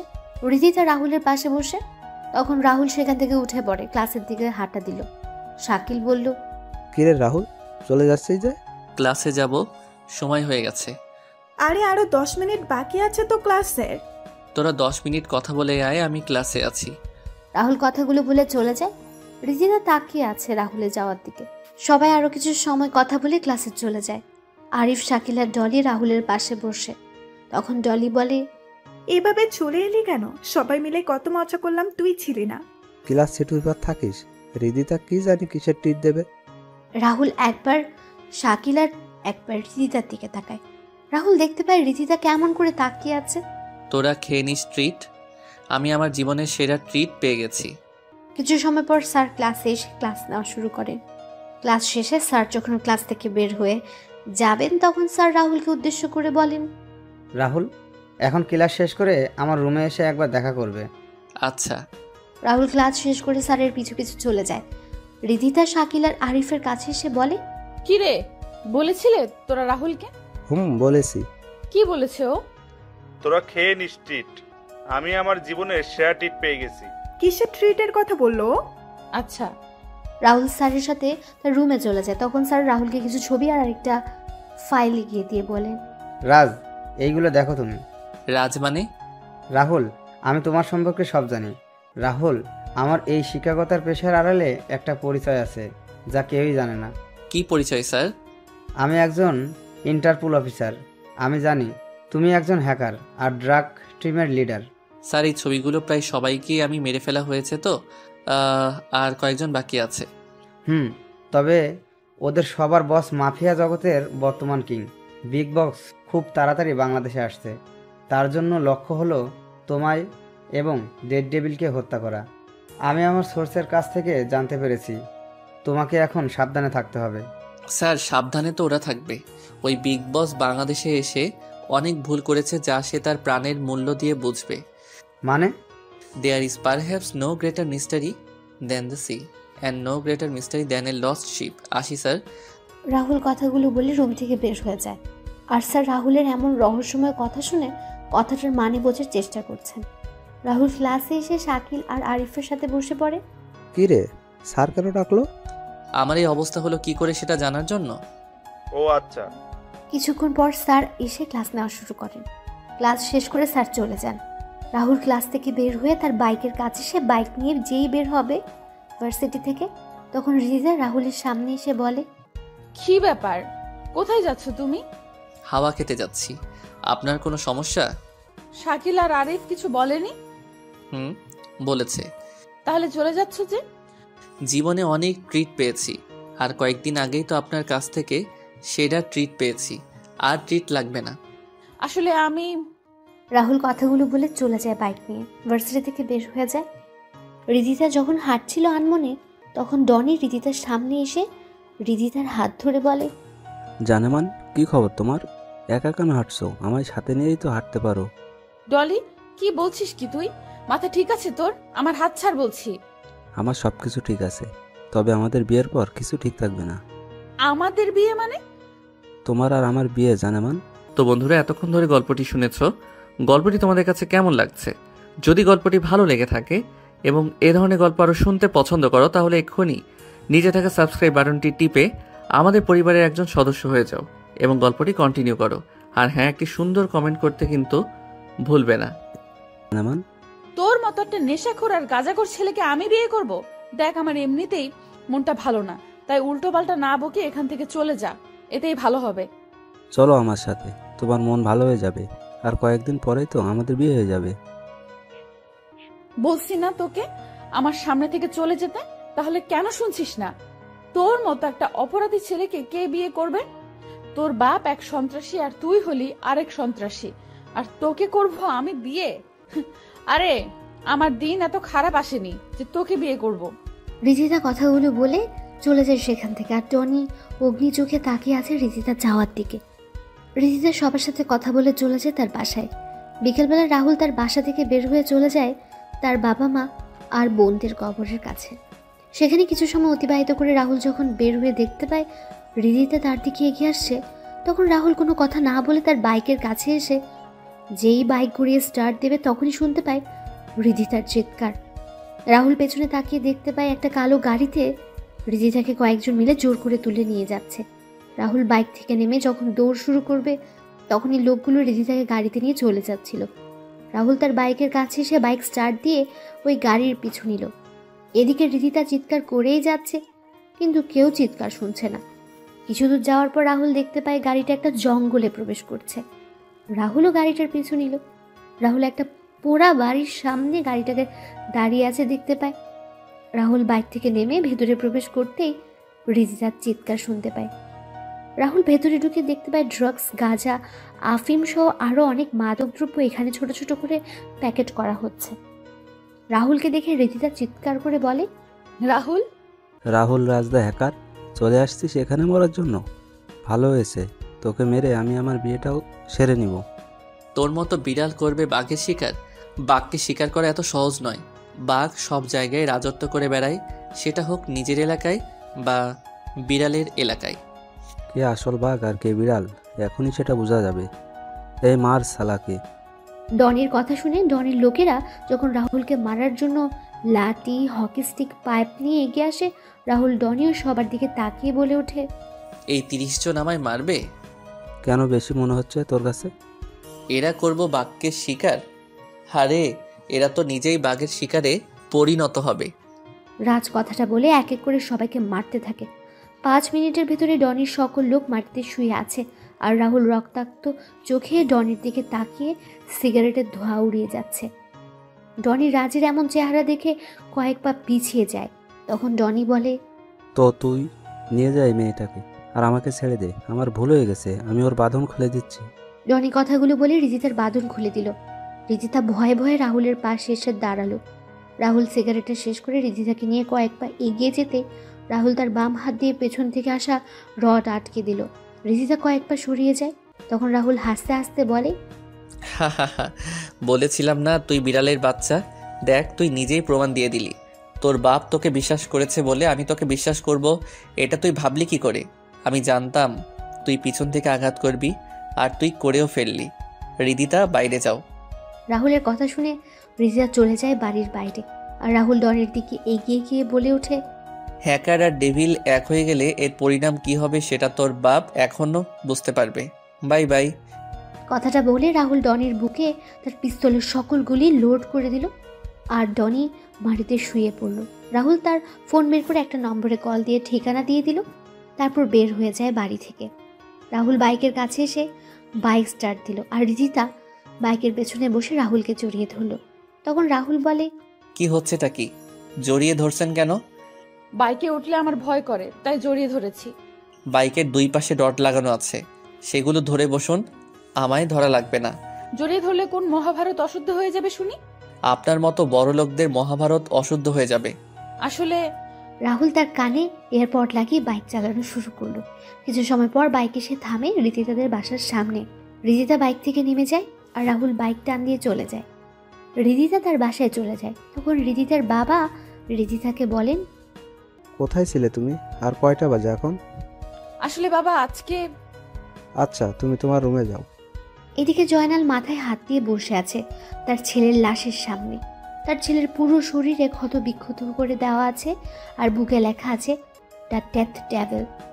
জয়নাল তার ছেলের কবরে মাটি দেওয়ার সময় বলে, দ্য ডেড ডেভিল, তোকে আমি এমন যন্ত্রণাদায়ক মৃত্যু দিব যা তুই নিজেই কল্পনা করতে পারবি না। আমার ছেলেদের হত্যার প্রতিশোধ আমি নিয়েই ছাড়ব। রাতের বেলা জয়নাল তার বস বসে আছে বিগ বসের সামনে। জয়নাল কান্না করে যাচ্ছে। আর বস তাকে শান্ত করার চেষ্টা করছে। তখন বিগ বস বলে ওঠে, জয়নাল, চিন্তা করিস না। ডনি যেমন তোর ছেলে ছিল, তেমনি আমার ভাতিজা ছিল। আমার ভাতিজা হত্যা বিচার আমি নিব খুব তাড়াতাড়ি। আগে আমাদের ডেড ডেভিলকে খুঁজে বের করতে হবে, তারপর খেলা শুরু করতে হবে। না ভাই, প্রথমে ওই এমপি আর এমপির মেয়েকে মারতে হবে, তারপর তার মেয়ে ওই রাজ, আর সবশেষে ডেড ডেভিলকে মারবো। চিন্তা করিস না, কালকে রাতেই এমপির গেম ওভার হয়ে যাবে। পরের দিন সকালে রাহুল ভার্সিটিতে এসে সবার সাথে কথা বলছিল। তখনই রিদিতা কোথা থেকে এসে রাহুলের পাশে বসে পড়ে। রাহুল তখন উঠে যাবে, রিদিতা রাহুলের ডান হাত ধরে রাহুলকে বসিয়ে দিল। রাহুল নিজেকে ছাড়িয়ে নিয়ে চলে যায় ক্লাসে, আর রিদিতা মন খারাপ করে বসে থাকে। ক্লাস শেষ করে রাহুল যখন বের হয় তখন দেখতে পায় রিদিতা আগের জায়গায় বসে আছে। রাহুল সেদিকে না তাকিয়ে তার বাইকের কাছে চলে যায়। রিদিতা রাহুলের বাইকের সামনে এসে দাঁড়ায়। তখন রাহুল বলে, সরুন, আমি যাব। আমিও যাব। কোথায় যাবেন আপনি? বাসায় যাব। নিজের গাড়িতে করে যান না? না, তোমার বাইকে করে যাব আমি। আপনি না বাইকে উঠতে ভয় পান, তাহলে? তোমার বাইকের দুই পাশে রড আছে না, ওগুলো ধরে বসবো। কোনো রিদিতা আর কোনো কথা বলতে পারল না। রিদিতা রাহুলের উপর পড়ে যায়। রাহুল রিদিতাকে পড়তে দেখে ধরে ফেলে। রাহুল বলে, রিদিতা, কি হচ্ছেটা কি? আরে উঠুন না, এসব কি হচ্ছে? সবাই দেখছে কিন্তু। রাহুল এগুলো বলছে কিন্তু রিদিতার কোনো সাড়া শব্দ নেই।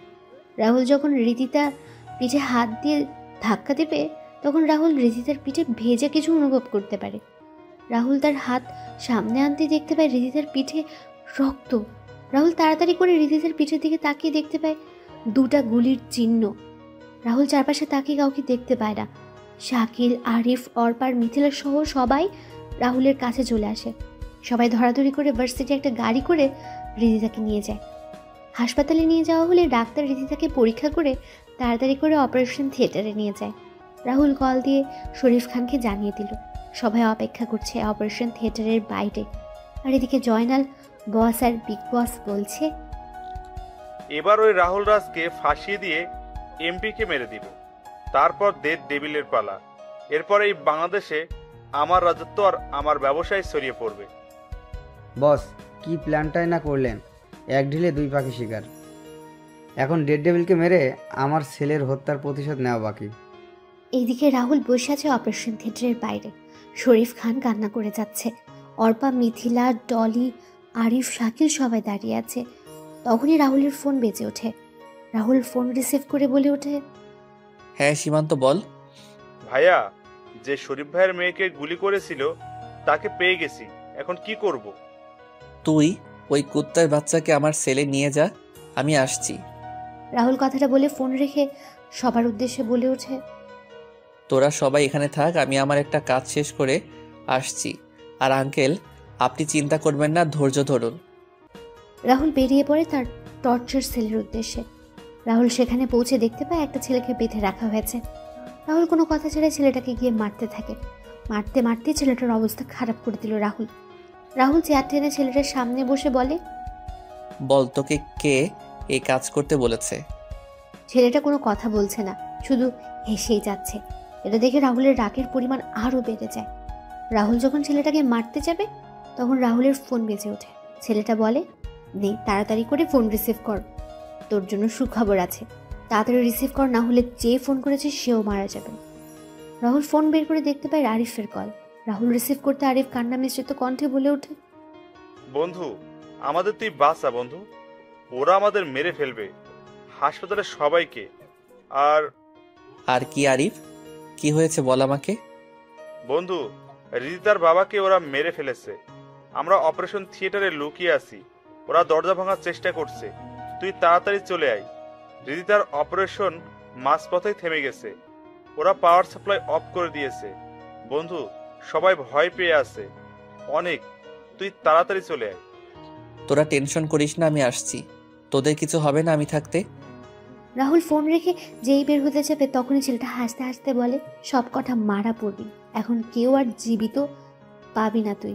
রাহুল পাশে থাকা একটা হাতুড়ি দিয়ে ছেলেটার মাথায় আঘাত করতে ছেলেটা নিস্তব্ধ হয়ে যায়। সীমান্ত, তাড়াতাড়ি করে হাসপাতালে চল। রাহুল আর সীমান্ত হাসপাতালে পৌঁছে যায়। সীমান্ত গিয়ে পাওয়ার সাপ্লাই রুম খুঁজে পাওয়ার সুইচ অন করে। তখন রাহুল আর সীমান্ত দেখতে পায় হাসপাতালে পরিণত হয়েছে মর্গে। হাসপাতাল জুড়ে রক্ত আর রক্ত। রাহুল আর সীমান্ত তাড়াতাড়ি করে অপারেশন থিয়েটারের সামনে গিয়ে দেখতে পায় শরীফ আঙ্কেল আর কয়েকজন নার্সের মরদেহ পড়ে আছে অপারেশন থিয়েটারের বাইরে। রাহুল শরীফ খানের লাশের সামনে গিয়ে শরীফ আঙ্কেলকে ডাকতে থাকে। Uncle, uncle. কোনো শব্দ নেই। সীমান্ত সহ বাকি সবাই পুরো হাসপাতালে খুঁজেও কাউকে পাচ্ছে না। রাহুল শরীফ খানের লাশ ধরে বসেছিল। হঠাৎ করে শরীফ খান শব্দ করে ওঠেন আর বলেন, রাজ, আমার সময় শেষ হয়ে এসেছে রে। আমার মেয়েটা অনাথ হয়ে গেল বাবা। তুই আমায় কথা দে, তুই ওদেরকে ছাড়বি না। বল বাবা, বল বাবা। হ্যাঁ আঙ্কেল, আমি কাউকে ছাড়বো না। তোমার আর তোমার কিছু হবে। এই তাড়াতাড়ি করে ডাক্তারকে ডাক না তোরা। না বাবা, আমার সময় শেষ। তুই আমার মেয়েটাকে তোর সাথে রাখিস। আমার মেয়েটাকে আমি তোর হাতে তুলে দিলাম। তুই এখনও আর কোনো কথা বলতে পারছিল না শরীফ খান। তখন সীমান্ত রাহুলের কাছে এসে বলে, ভাই, পুরো হাসপাতালে খুঁজে কাউকে পায়নি, মনে হয় ওরা চলে গেছে এখান থেকে। রাহুল সহ সবাই অপারেশন থিয়েটারের সামনে গিয়ে দেখতে পায় অপারেশন থিয়েটারের ভেতর থেকে বন্ধ। রাহুল কল দিল আরিফের নম্বরে, কিন্তু কেউ রিসিভ করছে না। রাহুলের টেনশন যেন বেড়ে যাচ্ছে। রাহুল একের পর এক ফোন দিয়ে যাচ্ছে, কিন্তু রিসিভ হচ্ছে না। রাহুল সীমান্তকে বলে দরজা ভাঙার জন্য, আর এদিকে রাহুল ফোন দিয়ে যাচ্ছে। হঠাৎ করে ফোন রিসিভ হতে রাহুল বলে ওঠে, হ্যাঁ আরিফ, তোরা কোথায়? আমি অপারেশন থিয়েটারের বাইরে দাঁড়িয়ে আছি। তোরা কই? বন্ধুরে। শাকিল, কি হয়েছে? কান্না করছিস কেন তুই? দরজা খোল তাড়াতাড়ি। কিছু সময় পর শাকিল এসে পাশের একটা রুমের দরজা খুলে দিল।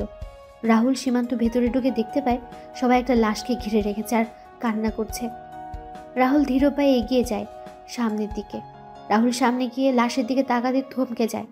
রাহুল লাশের সামনে যেয়ে বলে ওঠে, আরিফ, আরিফ, কথা বল। দেখ আমি এসেছি তো তোকে বাঁচানোর জন্য। কি রে, কথা বলছিস না যে? আরিফ। রাহুল আরিফের লাশকে জড়িয়ে ধরে কান্না করছে আর চিৎকার করছে, কিন্তু আরিফ নিশ্চুপ। আরিফ পৃথিবীর মায়া ছেড়ে পাড়ি দিয়েছে পরপারের যাত্রায়। কি করে এসব হলো? আমরা যখন অপারেশন থিয়েটারের বাইরে অপেক্ষা করছিলাম, তখন বাইরে গুলির আওয়াজ শুনতে পাই। কিছু বুঝে ওঠার আগেই জয়নাল ও দুইজন পিস্তল হাতে তাদের লোক নিয়ে আমাদের সামনে চলে আসে। আমরা কিছু বুঝতে পারছিলাম না। তখনই আঙ্কেল সামনে গিয়ে ওদের সাথে কথা বলতে যাবেন, তার আগেই ওরা অপারেশন থিয়েটারে ঢোকার চেষ্টা করে। তখন আমরা সবাই অপারেশন থিয়েটারে ঢুকে পড়ি। আঙ্কেল যখন আসতে যাবে তার আগেই ওরা আঙ্কেলের লক্ষ্য করে গুলি করে দেয়। আর আঙ্কেল। আরিফের এমন অবস্থা হলো কি করে? রিদিতাই বা কোথায়? আমাদের ফোনের আলোতে রিদিতার অপারেশন করা হয়। অপারেশন শেষে প্রয়োজন হয় রক্তের, যা পাশের একটা রুমে ছিল, কিন্তু কেউ ভয়ে যাচ্ছিল। তখন আরিফ সাহস করে চলে যায়। আর আরিফ যখন ফিরে আসে তখন আমরা আরিফের শরীরের গুলির চিহ্ন দেখতে পাই। ডাক্তাররা কিছু করার আগেই আরিফ আমাদের ছেড়ে চলে যায় বহু দূরে। অপারেশন থিয়েটারের দরজা ভেঙে ওরা রিদিতাকে নিয়ে যায়, আর আমাদের ভয় দেখিয়ে চলে যায় ওরা। রাহুল যখন সব শুনছিল তখনই রাহুলের ফোন বেজে ওঠে। তখন রাহুল ফোন রিসিভ করে আর ও পাশ থেকে বলে ওঠে, আর রাহুল রাজ বা ডেড ডেভিল নিয়ে যা তোর হৃদিতাকে 2 ঘন্টার ভেতরে খুঁজে বের করতে পারলে বেঁচে যাবে, না হলে ওই মেয়ে মারা যাবে। আমাদের থেকে সকল ইনফরমেশন চুরি করে নিয়েছিলি, তাই না? চিন্তা করিস না, ডাক্তার এখানে আছে। তুই ইনফরমেশন দিয়ে দিলে মেয়েটা বেঁচে যাবে। এবার দেখি তুই কি করতে পারিস। বিগ বসের হাসির সাথে সংযুক্ত হয় আরেকটা হাসি। হাসি শুনে বিগ বস হাসি থামিয়ে দিল। রাহুল হাসতে হাসতে বলে ওঠে, ওই মেয়ে মরলে তো আমার কিছু না, মেয়েটা মরলে ক্ষতি হবে তোদের। মানে হলো মেয়েটার ফেসবুক অ্যাকাউন্টে আমি সকল ইনফরমেশন সেভ করে রেখেছি, আর টাইমার দিয়েছি আজকে সন্ধ্যা 7টা। মেয়েটা যদি মারা যায় তাহলে তোদের আসল চেহারা সবার সামনে চলে আসবে। মনে করিস না মেয়েটার অ্যাকাউন্টে ঢুকে অফ করে দিবি। এটা আমার সৃষ্টি করা। সো আমি মেয়েটার একটা কোড দিয়ে অ্যাক্টিভেট করে রেখেছি, যা মেয়েটা ছাড়া কেউ জানে না। এখন একমাত্র মেয়েটাই পারে তোদের বাঁচাতে। এখন তোর চিন্তা কর, মেয়েটা মরবে না বাঁচবে। টিং ঠক, টিং ঠক, হা হা হা। রাহুলের এমন কথা শুনে শাকিল, সীমান্ত সহ সবাই অবাক হয়ে যায়। এদিকে বিগ বস তার লোকদের উদ্দেশ্য করে বলে মেয়েটাকে এখানে নিয়ে আসার জন্য, আর ডাক্তারকে মেয়েটাকে সুস্থ করে তোলার জন্য। বস, কি করছেনটা কি আপনি? মেয়েটা মরে গেলেও তো ভালো। তোদের এত কথা বলতে কে বলেছে? একটু চুপ থাক না। আবার রাহুলের ফোন বেজে ওঠে। রাহুল ফোন রিসিভ করতে চাচা বলে ওঠেন, রাহুল, হৃদিতা মামনিকে দেখলাম স্ট্রেচারে করে কয়েকটা লোক আমাদের ওই পুরাতন বাংলোতে নিয়ে গেছে, আর সবার সাথে অনেক অস্ত্র আছে। আর এখন দেখলাম কয়েকটা অ্যাম্বুলেন্স আর কয়েকজন ডাক্তারকে নিয়ে আসা হয়েছে। ধন্যবাদ চাচা, তুমি চিন্তা করো না, রিদিতার কিছু হবে না। সীমান্ত, চল খেলা শুরু করতে হবে, অনেকদিন হলো খেলা হয়নি। শাকিল, সবাইকে নিয়ে তুই যা আর জানাজার ব্যবস্থা কর, আমরা দাফনের আগেই ফিরে আসবো। রাহুল কথাগুলো বলে তার লোকদের নিয়ে বেরিয়ে পড়ে চাচার দেওয়ার ঠিকানায়। রাহুল বাইরে থেকে সমস্ত কিছু একবার পর্যবেক্ষণ করে বলে ওঠে, সীমান্ত, আমরা দুই দিক থেকে আক্রমণ করব, আমি সামনে থেকে আর তুই পিছন থেকে করবি। আমার সাথে কোনো লোক নিব না, তুই সবাইকে নিয়ে পিছনে থেকে ভিতরে প্রবেশ করবি। ভাই, আপনি একা? চিন্তা নেই, তোরা তোদের পজিশন নিয়ে নে। রাহুল কথাগুলো বলে ভেতরে ঢুকে পড়ে। রাহুল একজন একজন করে সবাইকে মারতে থাকে আর পেছন দিক দিয়ে সীমান্ত আর তার লোক নিয়ে মারতে থাকে সবাইকে। রাহুল যখন সিঁড়ি পেয়ে উঠছিল তখনই জয়নাল দেখেনি এবং গুলি শুরু করে। রাহুল লুকিয়ে পড়ে আড়ালে। দুই পক্ষের গোলাগুলি শুরু হয়। রাহুলের কয়েকজন লোক মারা যায়, তবে জয়নাল ও বিগ বসের সকল লোক মারা যায়। বিগ বস কোনো উপায় না পেয়ে বলে ওঠে, এই মেয়েকে মেরে ফেলতে হবে, এই মেয়েকে মেরে ফেলতে হবে। এমনি যখন বাঁচবো না, তাহলে মেয়েটাকে মেরে ফেল। আমি আগেই বলেছিলাম মেয়েটাকে মেরে ফেলতে, আপনি শোনেননি। রিদিতাকে যখন মারতে যাবে তখন রাহুল সামনে আসে আর বলে ওঠে, আমি এখানে আসার আগেই ওরে তোরা না মেরে তোরা অনেক বড় ভুল করেছিস, আর আমি এখানে থাকতে তোরা একে মারবি কি করে? মানে? তোদের বোকা বানালাম আমি। সমস্ত ইনফরমেশন ইন্টারপোল অফিসারদের কাছে চলে গেছে, এখন তোরা মারা পড়বি। এদের সব কয়টাকে এখানে বেঁধে ফেল। এত সহজ আমাদের মারা? দেখবি, দাঁড়া, সীমান্ত রিদিতাকে নিয়ে যা তো। রাহুলের কথা শুনে সীমান্ত সহ কয়েকজন এসে রিদিতাকে নিয়ে যায় আর গাড়ি করে হাসপাতালে। রাহুল পিস্তল ঘুরিয়ে কিছু বলবে তার আগে জয়নাল বলে ওঠে, তুই কিন্তু আমাদের সাথে টক্কর নিয়ে তোর মৃত্যুকে ডেকে এনেছিস। তোর সাহস থাকলে পরিচয় দে। কোন পরিচয় দিলে তুই চিনবি জয়নাল আমায়? মানে হলো আমি হলাম রাহুল রাজ, আমার ডেথ দেবীর সাথে একজন এক্স আর্মি অফিসার। কি? হ্যাঁ রে কুত্তার বাচ্চা, তোর জন্য আমার পরিবারটা ধ্বংস হয়ে যায়। আমি হারিয়ে ফেলেছি আমার দুই বোনকে, আমার বন্ধু আরিফকে। তোর এত লোভের কারণে আমি আমার পুরো পরিবারটাকে হারিয়েছি। আরে জয়নাল, তোর কাজের জন্য তো আমি নিজের জীবন দিয়ে দিতাম, তাহলে এমনটা কেন করলি? তোদের মতো মানুষের জন্য শত শত ভাই তার বোন হারাচ্ছে, বাবা মা হারাচ্ছে তাদের ছেলে মেয়েকে। তোদের জন্য আজ সত্যিকারের ভালোবাসাগুলো হারিয়ে যাচ্ছে। তারপরও আমি তোদের ক্ষমা করে দিতে চেয়েছিলাম, কিন্তু তোরা এই দেশের ক্ষতি করার জন্য উঠে পড়ে লাগলি। তুই তো মারা গিয়েছিলি। আরে রাখে আল্লাহ মারেকে, কথাটা তো শুনেছিস নিশ্চয়ই। কিন্তু তুই আমাদের পরিচয় পেলি কি করে? তোর ডান হাত ফারুককে মারার পর আমি ফারুকের লকার খুলে কিছু ফাইল আর ছবি পেয়েছিলাম, সেখানে তোর আর তোদের কিছু ছবি পাই। ড্রাগনের পাওয়ার তো জানিসই। তোদের পরিচয় আর তোদের খুঁজে বের করতে আমার কোনো পরিশ্রম করতে হয়নি। এবার সময় হয়ে গেছে তোদের পরপারে যাওয়ার। তুই কাদের জন্য আমাদের পিছনে লেগেছিলি?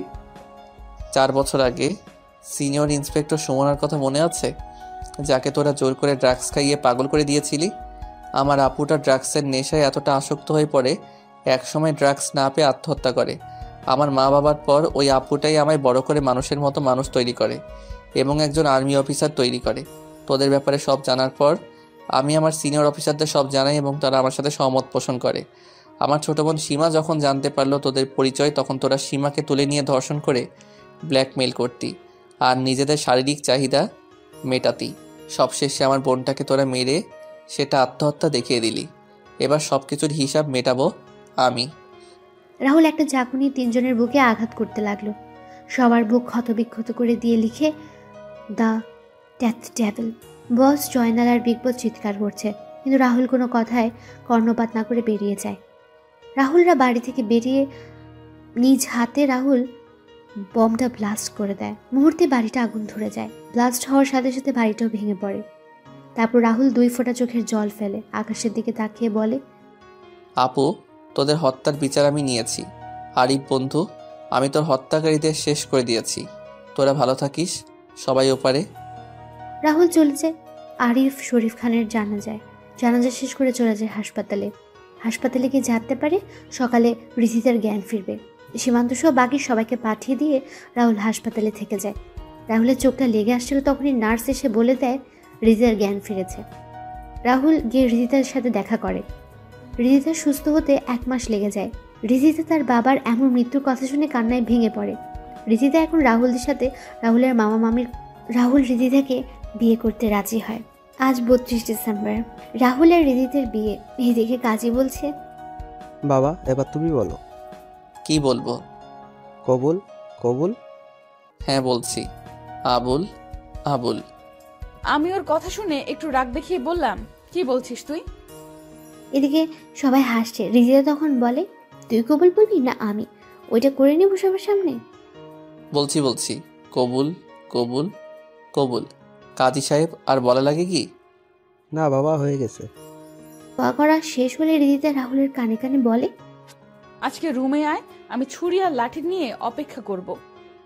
আমায় কষ্ট দেওয়া না, রুমে আয়, বুঝতে পারবি। ইন্না নিল্লাহ, আল্লাহ কি বলছো এসব? আয় রুমে। তখন মিথিলা এসে বলে, দুলাগাই, বিড়ালটা মারিস ভালো করে। আগুনে যা ঘি ঢেলেছিস সেটা এখন অনেক গরম হয়ে ফুটছে। বিড়ালের বিয়ে হবে না। এখন সেটা বুঝতে পারছি। হে সৃষ্টিকর্তা, তুমি রহম করো আমার উপর। পাঠক আর পাঠিকাগণ দোয়া করিয়েন। আমি যাচ্ছি দিয়ার রাগ ভাঙাতে। ভালো থাকবেন আপনারা, আর আমার জন্য দোয়া করিয়েন। দেখা হবে খুব তাড়াতাড়ি নতুন কোনো গল্পে। ধন্যবাদ সবাইকে আমাদের পাশে থাকার জন্য।